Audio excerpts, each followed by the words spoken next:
Good news! ఇప్పుడు రాష్ట్ర స్థాయి హైదరాబాద్ ఫ్యాకల్టీ మరియు గత గ్రూప్స్ విజేతలచే APPSC group 1, group 2, group 3 panchayat secretary, TSPSC groups, SI and constable prelims and మెయిన్స్కి అచీవర్స్ అకాడమీ ఆన్లైన్ కోచింగ్ అందిస్తుంది. HD video classes, online test and study material, మీ ఇంటి నుండి ఏ సమయంలోనైనా ఎన్నిసార్లైనా క్లాసులు చూసే అవకాశం, అచీవర్స్ నెక్స్ట్ యాప్ ద్వారా ఇంటర్నెట్ లేనప్పుడు కూడా మొబైల్లో వీడియో క్లాసులు చూడొచ్చు. మరిన్ని వివరాలకు achieversnext.com వెబ్సైట్ని విజిట్ చేయండి లేదా వీడియో కింద ఉన్న డిస్క్రిప్షన్లో లింక్ని క్లిక్ చేయండి. Hi students, welcome back to SK tutorials. I'm your SK sir. మనం పోలిక, నథింగ్ బట్ అనాలజీ అనే టాపిక్ మీద ఉన్నాం. ఇది ఎస్ఐకి అయినా కానివ్వండి, కానిస్టేబుల్ లేదా RRB, any type of govt ఎగ్జామ్స్కి మనకు రీజనింగ్ టాపిక్లో వచ్చేటువంటి కామన్ టాపిక్ అనాలజీ. దీని మీద మనం ఇదివరకే పద సాదృశ్యం అనే టాపిక్, వర్డ్ ఎనాలజీ మీద మనం బ్రీఫ్గా డిస్కస్ చేసుకోవడం జరిగింది. ఓకే, అండ్ దీనికి సంబంధించి ఒక పార్ట్ 2 మనం అనేది ఆడియో క్లాస్ టిప్ లెవెల్లో కూడా, హింట్స్ లెవెల్లో కూడా చేసుకోవడం జరిగింది. అలాగే ఇప్పుడు మనం అక్షర సాదృశ్యం, నథింగ్ బట్ లెటర్ అనాలజీ అనే టాపిక్ గురించి డిస్కస్ చేసుకుందాం. ఆ తర్వాత లెటర్ అనాలజీ మీద క్లాస్ అయిపోగానే నేను సంఖ్యా సాదృశ్యం, నథింగ్ బట్ నంబర్ అనాలజీ అనే టాపిక్ మీద కూడా మీకు ఖచ్చితంగా క్లాస్ అందిస్తాను. ఓకే, టైం వేస్ట్ చేయకుండా మనం లెటర్ అనాలజీ, అక్షర సాదృశ్యం అనే టాపిక్లోకి వెళ్ళిపోదాం. ఓకే, ఒకసారి ఇక్కడ ఉన్నటువంటి క్వశ్చన్స్ చూడండి. మనం 2 క్వశ్చన్స్ ప్రతి స్లైడ్లో ఎక్స్ప్లెయిన్ చేసుకుందాం. ఫస్ట్ ఇక్కడ ABDERS అనే ఒక క్వశ్చన్ ఉంది. అలాగే నెక్స్ట్ క్వశ్చన్ వచ్చేసి AFIKLQ అనే ఇంకో క్వశ్చన్ ఉంది. ఇక్కడ మనం ఎక్స్ప్లెనేషన్ ఒకసారి చూసుకున్నట్టయితే మీరు ముందుగా ట్రై చేయడానికి క్వశ్చన్ సాల్వ్ చేయడానికి ట్రై చేయండి. మీ వల్ల కానప్పుడు అప్పుడు దీనికి సంబంధించిన ఆన్సర్ను మీరు పాస్ బటన్ తీసేసి చెక్ చేయండి. ఓకేనా, ఇక్కడ మనకు ఫస్ట్ క్వశ్చన్ చూసినట్టయితే మనకి ఏ విధంగా ఉంది, AB: DE: RS: డాష్ అని అన్నాడు. అంటే ఇక్కడ ఫస్ట్ మనకు 2 పదాల జతలు అయితే ఏవైతే ఉన్నాయో, అక్షరాలకు సంబంధించిన పదాల జతలు అయితే ఏవైతే ఉన్నాయో వీటిని హింట్గా వాడుకొని మనకు తర్వాత వచ్చే జతను బేస్ చేసుకొని ఆన్సర్ను డాష్ ఎక్కడ ఉందో అక్కడ ఫైండ్ అవుట్ చేయాల్సినటువంటి అవసరం ఉంటుంది. ఓకేనా, మన ఇక్కడ చూడండి మనకు AB అనేది ఉంది.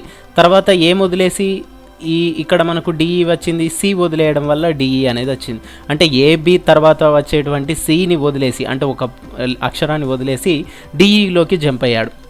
ఈ హింట్ని యూజ్ చేసి మనం ఏం చేయొచ్చు, ఆర్ఎస్ అనేది ఉంది. ఓకేనా, తర్వాత వచ్చేది ఏంటంటే టీ. ఈ టీని వదిలేసి నెక్స్ట్ ఆన్సర్ ఏం రాయాల్సి ఉంటుంది, యూవి అనేది రాయాల్సి ఉంటుంది. అంటే ఇక్కడ మనకు ఆన్సర్ ఏమవుతుంది, యూవి అనేది ఆన్సర్ అయిపోతుంది. ఓకేనా, అండ్ నెక్స్ట్ వచ్చేటువంటి క్వశ్చన్ ఒకసారి చూడండి. ఇక్కడ AFIKLQ అని ఉంది. దీంట్లో మనకు ఫస్ట్ ఉండేటువంటి పదాలు ఈ AF అలాగే IK. దీన్ని యూజ్ చేసుకొని హింట్గా భావించి తర్వాత వచ్చేటువంటి LQ ఈ రిలేషన్ను బేస్ చేసుకొని మనం నెక్స్ట్ వచ్చేటువంటి డాష్లో ఉండాల్సినటువంటి పదాలను పూరించాల్సినటువంటి అవసరం ఉంటుంది. ఓకేనా, ఇక్కడ చూడండి AFIKLQ అనేది ఉంది. మనకు ఆన్సర్ వచ్చేసి మీరు ఒకసారి ట్రై చేయండి, టీవీ వస్తుందండి. టీవీ అనేది వస్తుంది. ఎలా వస్తుంది, ఇక్కడ మనం చూసుకున్నట్టయితే AFIK అని ఉంది. ఏ నుంచి ఎఫ్కి వచ్చే వరకు మధ్యలో ఏమేమి మిస్ అయ్యాయో ఇక్కడ నేను రాస్తున్నా, ఒకసారి చూడండి. ABCDE తర్వాత ఎఫ్ వచ్చేసింది. ఓకే, నెక్స్ట్ ఐకే దగ్గర ఏమేమి మిస్ అయిపోయాయో ఒకసారి చూడండి. ఇక్కడ ABCDEFGHI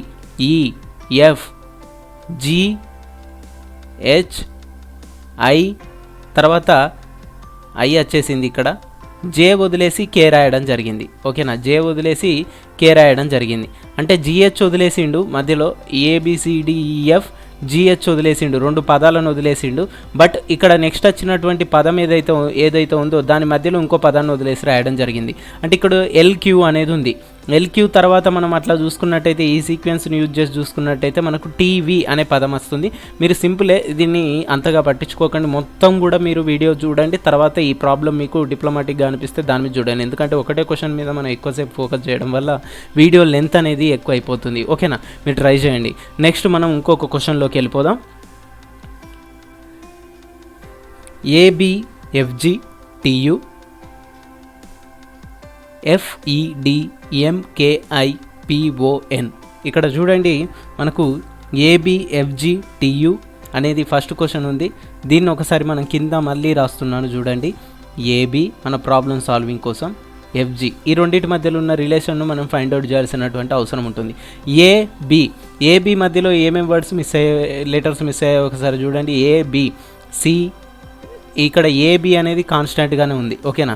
తర్వాత ఈ, ఏబిసి, డిఈ, ఓకేనా. ఏబిసిడిఈ ఈ మధ్యలో ఇవి మిస్ అయిపోయిన తర్వాత మనకు ఎఫ్జి అనేది వస్తుంది. ఒకసారి చూడండి, ఏబి ఎఫ్జి అని ఉంది. ఈ రెండింటి రిలేషన్ బేస్ చేసుకొని నెక్స్ట్ మనకు వచ్చేటువంటి ఈ డాష్లను పూరించాల్సి ఉంటుంది. అంటే ఇప్పుడు ఏబికి అలాగే ఎఫ్జికి మధ్యలో ఏమేమి మిస్ అయ్యాయి, సిడిఈ అంటే 3 అక్షరాలు అనేవి మిస్ అయిపోయాయి. మిస్ అయిపోయిన తర్వాత ఉన్నటువంటి 2 సీరియల్గా ఎఫ్జి అనేది మనకు రావడం జరిగింది. అలాగే ఇక్కడ టీయు అనేది ఉంది. సేమ్ ఇదే రిలేషన్ బేస్ చేసుకుంటే ఏబిసిడిఈఎఫ్జి హెచ్ఐజేకే ఎల్ఎంఎన్ఓ పిక్యూఆర్ ఎస్టియు అంటే కంటిన్యూగానే ఉంది, అంటే సేమ్ రిలేషన్ బేస్ చేసుకునే ఉంది. అలాగే you, ABCDEFG హెచ్ఐజేకే LMNO PQR STU విడబ్ల్యూఎక్స్ అంతే కదా. ఇక్కడ 3 మిస్ అయ్యాయి కాబట్టి ఇక్కడ కూడా ఏం మిస్ కావాలి, 3 అక్షరాలు మిస్ కావాలి. తర్వాత వచ్చేది ఏమవుతుందండి, ఎక్స్ తర్వాత రావాల్సింది వై. అలాగే ఇక్కడ చూడండి ఈఎఫ్జి అనేది ఉంది, ఎఫ్జి అనేది సీరియల్గా ఉంది, అంటే ఇక్కడ వై తర్వాత కూడా సీరియల్ లెటర్ ఏం రావాలి, జెడ్ రావాలి. అంటే ఇక్కడ మనకు ఆన్సర్ ఏమైపోతుందంటే జెడ్ అనేది అయిపోతుంది, వైజెడ్ అనేది అయిపోతుంది. ఇలా మనం రిలేషన్స్ ఫైండ్ అవుట్ చేసుకుంటూ ఆన్సర్ ఇవ్వాల్సినటువంటి అవసరం ఉంటుంది. నెక్స్ట్ ఇక్కడ మనకు FEDMKIPON అనే రిలేషన్ బేస్ చేసుకొని ఒక క్వశ్చన్ ఇవ్వడం జరిగింది. దీన్ని కూడా మనం ఒకసారి గట్టిగా గమనిస్తే ఇదే ఫామ్లో మనకి ఏదో ఒక హింట్ దొరుకుతుంది, దాన్ని బేస్ చేసుకొని మీరు ఆన్సర్ చేయడానికి ట్రై చేయండి. మీకు ఆన్సర్ వచ్చేసి WUS అనేది రావడానికి ఛాన్స్ ఉంటుంది, ఓకేనా. అదే ఒకసారి మనం ఇక్కడనే చూసుకున్న, ఓకేనా. ఈ పాయింట్ ఆఫ్ వ్యూలో మీరు ట్రై చేయండి, WUS అనేది ఆన్సర్ వస్తుంది. ఓకే, నెక్స్ట్ క్వశ్చన్ వచ్చేసి మనం GINKKING, okay, and next STUDENT. ఈ క్వశ్చన్ ఒకసారి చూడండి, మనకు గట్టిగా గమనించినట్టయితే ఈజీ అండి, మీరు కన్ఫ్యూజ్ అవుతారు. ఇంతకుముందు లాగా GINKకి KINGకి ఏదైనా రిలేషన్ ఉందా, ABCDలలో సీక్వెన్స్ ఏంది, లేకపోతే పదాన్ని అక్షరాన్ని ఎక్కడైనా వదిలేశాడా అనే పాయింట్ ఆఫ్ వ్యూలో మీరు ఆ పాయింట్ ఆఫ్ వ్యూ జోనర్లో ఉంటే మాత్రం దీనికి ఆన్సర్ చేయడం చాలా తప్పు పని అయిపోతుంది. క్షుణ్ణంగా గమనించాల్సిన అవసరం లేదు, జస్ట్ నార్మల్ లుక్ తోటి కూల్గా ఆలోచిస్తే ఆన్సర్ ఈజీగా వచ్చేస్తుంది. ఏంటి ఆ ఈజీనెస్ ఏంటి అని అంటే, ఇక్కడ రెండో పదం ఏంటంటే స్పెల్లింగ్ లాగుంది. ఒకసారి మీరు స్పెల్ చేసి చూడండి. ఇలాంటి స్పెల్లింగ్స్ వచ్చినప్పుడు ఈజీ అండి, గుర్తుంచుకోండి. ఏదైనా స్పెల్లింగ్ పలికే విధంగా ఉందనుకోండి, ఫర్ ఎగ్జాంపుల్ DOG డాగ్ అయినా కానివ్వండి, KING కింగ్ అయినా కానివ్వండి, APPLE యాపిల్ అయినా కానివ్వండి, అలాంటిది ఇచ్చాడని అంటే దానికి మిర్రర్ ఇమేజ్ లాంటియో లేకపోతే తికమక పెట్టేలాగానో మనకు ఆన్సర్ ఇచ్చేటువంటి ఛాన్స్ ఉంటుంది. అంటే ఇప్పుడు రెండో దాన్ని బేస్ చేసుకొని ఇక్కడ మనం ఏమని చెప్పచ్చు, ఇక్కడ ఉన్న ఫస్ట్ పదం ఏదైతే ఉందో దాన్ని రివర్స్ చేసి KING కింగ్ అని రాశాడు. అంటే ఏంటి, ఇక్కడ ఫస్ట్ ఉన్నటువంటి G ఇక్కడికి వచ్చే వరకు ఫైనల్ లెటర్ అయిపోయింది. ఇక్కడ స్టార్టింగ్లో ఉన్నటువంటి K ఏదైతే ఉందో మొత్తం రివర్స్. ఇలా ఉన్న ఆర్డర్ని మనకు ఏంటి, లెఫ్ట్ నుంచి రైట్కు ఉన్న ఫస్ట్ పదం చూస్తే మనకు ఈ నెక్స్ట్ పదానికి వచ్చేసే వరకు, రెండో పదానికి వచ్చేసే వరకు రైట్ నుంచి లెఫ్ట్కి వచ్చేసింది. అంటే ఈ సీక్వెన్స్ను యూజ్ చేసుకుంటే మనకు నెక్స్ట్ వచ్చేటువంటి లెటర్ ఏదైతే ఉందో దాన్ని కూడా మనం ఏం చేయాల్సి ఉంటుంది, రివర్స్ ఆర్డర్లో రాయాల్సి ఉంటుంది. ఈ ఆర్డర్లో ఉన్నదాన్ని మనం రివర్స్ ఆర్డర్లో రైట్ నుంచి లెఫ్ట్కి రాయాల్సి ఉంటుంది. దీంట్లో ఫస్ట్ పదం ఏంటి, రైట్ నుంచి లెఫ్ట్కి రాసుకుంటూ పోతే TNEDUTS, దట్స్ ఇట్, ఓకేనా. ఇందులో కన్ఫ్యూజ్ అవ్వడానికి ఎక్కువ స్కోప్ ఏం లేదు, సింపుల్గా మీరు ఆన్సర్ చేసేయచ్చు. అండ్ ఇక్కడ IVN అనే పాయింట్ ఆఫ్ వ్యూలో మనకు ఇంకో క్వశ్చన్ ఉంది. దీనికి మనకు వచ్చేసి ఖచ్చితంగా ఆప్షన్స్ అనేవి ఇంపార్టెంట్ అయిపోతాయి. ఎందుకు అనేది మీకు ఇప్పుడు చెప్తాను. A X, B H, option C capital T, option D capital W. ఇక్కడ మనం చాలా ఏంటి అన్ని జోనర్ల కంటే ఇది ఒక ఎగ్జామ్లో అడిగినటువంటి పాయింట్ ఆఫ్ వ్యూ అండి, అందుకే మీకు ఇస్తున్నాను. IVN అనే పాయింట్ ఆఫ్ వ్యూలో ఉంది.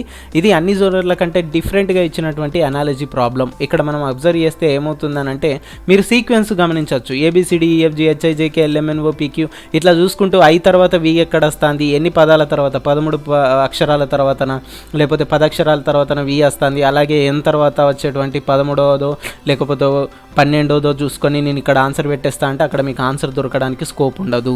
అయితే ఇక్కడ మీరు గమనించాల్సినటువంటి హింట్ ఏంటనంటే లైన్స్ అనేది ఇంపార్టెంట్. ఇప్పుడు I అనేది ఉందండి, I అనే దానికి ఎన్ని లైన్స్ ఉన్నాయి, ఇక్కడ I అనే దానికి ఒకటే లైన్ ఉంది.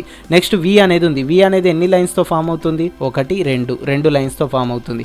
N అనేది ఎన్ని లైన్స్తో ఫామ్ అవుతుంది, 3 లైన్లు, 1 2 3, ఓకేనా, 3 లైన్లో ఫామ్ అవుతుంది. అంటే ఇక్కడ ఫస్ట్ దానికి ఎన్ని లైన్స్ ఉంటాయో సెకండ్ దానికంటూ ఒకటి ఎక్స్ట్రా ఉంటుంది.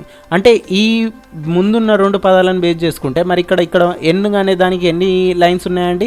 3 లైన్స్ ఉన్నాయి. అంటే ఆటోమేటిక్గా దాని తర్వాత వచ్చేదానికి ఎన్ని లైన్స్ ఉండాలి? 4 లైన్స్ ఉండాలి. 4 లైన్స్తో ఫామ్ అయ్యేది ఇక్కడ ఏదన్నా ఉందా అని అంటే ఎక్స్ అనేది చూస్తే మనకు 2 లైన్స్ అండి, క్రాస్లో వేసాడు.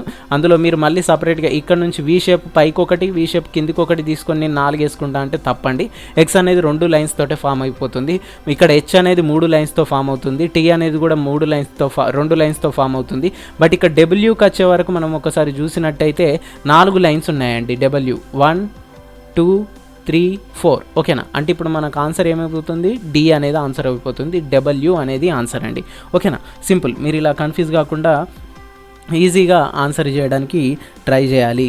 ఓకే, అండ్ నెక్స్ట్ వచ్చేసి మనకు ఇక్కడ బీడిఏసి, ఎఫ్హెచ్ఈజీ, ఎన్పిఎంఓ ఈ పాయింట్ ఆఫ్ వ్యూలో ఒక క్వశ్చన్. ఇది కొంచెం లెంతీగా అనిపించవచ్చు మీకు, బట్ ఇలాంటివన్నీ కూడా మీరు ప్రాక్టీస్ చేసిన కొద్దీ మీకు ఆన్సర్ అనేది వచ్చేస్తూ ఉంటుందండి. ఓకేనా, ఇక్కడ చూడండి బీడిఏసి ఫస్ట్ది నేను ఇక్కడ మళ్ళీ రాస్తున్నా. బీడిఏసి కొంచెం పెద్దగా రాస్తున్నా. బీడిఏసి ఇందులో లింక్ ఏదన్నా ఉందా అంటే ఉంది. ఒకసారి చూడండి, 3వ అక్షరం ఏదైతే ఉందో ఏ అనేది, ఏకు సంబంధించి ఏ తర్వాత వచ్చేటువంటి బి ఫస్ట్లో ఇచ్చాడు. ఓకే, అలాగే సి ఇక్కడ 4వ అక్షరం ఏదైతే ఉందో దాని తర్వాత వచ్చేది సెకండ్లో ఇచ్చాడు. ఓకేనా, అలాగే మనకు ఇంకొకటి చూడండి ఎఫ్ హెచ్ ఈ జీ, ఇక్కడ ఈ జోనర్ ఏదైతే ఉందో సేమ్ ఇలాంటి లింకే దీనికి ఏదన్నా ఉందా అంటే ఉంది. చూడండి ఇక్కడ థర్డ్లో ఉన్నది సేమ్ ఫస్ట్ దాని లెక్కనే ఈ తర్వాత ఎఫ్ అనేది ఇక్కడ ఇచ్చాడు. తర్వాత అలాగే జీ తర్వాత వచ్చేటువంటి ABCDEFGH అనేది మళ్ళీ సేమ్ దానిలాగానే 4th దానికి సంబంధించింది సెకండ్ దానిలో ఇచ్చేయడం జరిగింది. ఓకేనా, ఈ పాయింట్ ఆఫ్ వ్యూలో మనం అబ్జర్వ్ చేయాల్సి ఉంటుంది. అలాగే ఈ రెండింటి మధ్యలో రిలేషన్ ఏంటి? ఈ రెండింటి మధ్యలో రిలేషన్ అనేది మనకు అర్థమైపోయింది. అంటే జంపింగ్ అనేది ఏ ప్రాపర్ వేలో ఉందో అనేది అర్థమైపోయింది.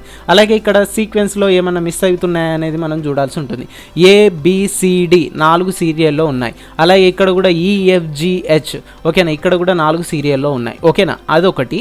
అలాగే నెక్స్ట్ మనకి ఇక్కడ సీరియల్ చూడండి ABCD. ఓకే, ఇక్కడ 4 వచ్చేసిన తర్వాత సిడి లాస్ట్ పదం అయితే డి తర్వాత వచ్చేటువంటి తర్వాత పదం ఏంటంటే ఈ, అంటే ఈ తోటి ఇక్కడ కంటిన్యూ అవుతోంది. ఇక్కడ ఫస్ట్ దాంట్లో పదంలో ఏ పదం అయితే ఎండ్ అవుతుందో సెకండ్ వచ్చే పదంలో లింకప్ ఉన్న పదంలో దాని తర్వాత వచ్చే పదంతో కంటిన్యూ అవుతుంది. ఈ రిలేషన్ బేస్ చేసుకొని మనం కూడా ఈ ఎన్పిఎంఓ తర్వాత వచ్చేటువంటి రిలేషన్ ఏది ఉందో అదొకసారి చూడాలి. ఓకేనా, అదే ఇక్కడ రిపీట్ అవుతుందో ఒకసారి చూడండి. ఎం తర్వాత ఏమొస్తుందండి? ఎన్. ఓకేనా, తర్వాత ఓ తర్వాత ఏమొస్తుందండి? పి. అయితే ఇక్కడ ఏమేమి రిపీట్ అవుతున్నాయో చూడండి. ABCDEFGHIJKLMNOP ఇవి అనేవి రిపీట్ అవుతున్నాయి కదా. అంటే దీని తర్వాత వచ్చేటివి ఏంటి అనేది మనం బేస్ చేసుకొని ఈ పాయింట్ ఆఫ్ వ్యూలో ఇదే రిలేషన్ బేస్ చేసుకొని అలాగే మనం డ్రా చేసుకున్నట్టయితే మనకు RTQS అనేది ఆన్సర్ వస్తుంది. గుర్తుంచుకోండి, RTQS అనేది ఆన్సర్ వస్తుంది. ఇక్కడ కూడా చూడండి, క్యూ తర్వాత వచ్చేది ఏంటి? ఆర్ వస్తుంది. ఓకేనా, ఎస్ తర్వాత వచ్చేది ఏంటి? టీ వస్తుంది. ఈ పాయింట్ ఆఫ్ వ్యూలో మీరు అనే ఆన్సర్స్ అనేవి ఫైండ్ అవుట్ చేయడానికి స్కోప్ ఉంటుంది.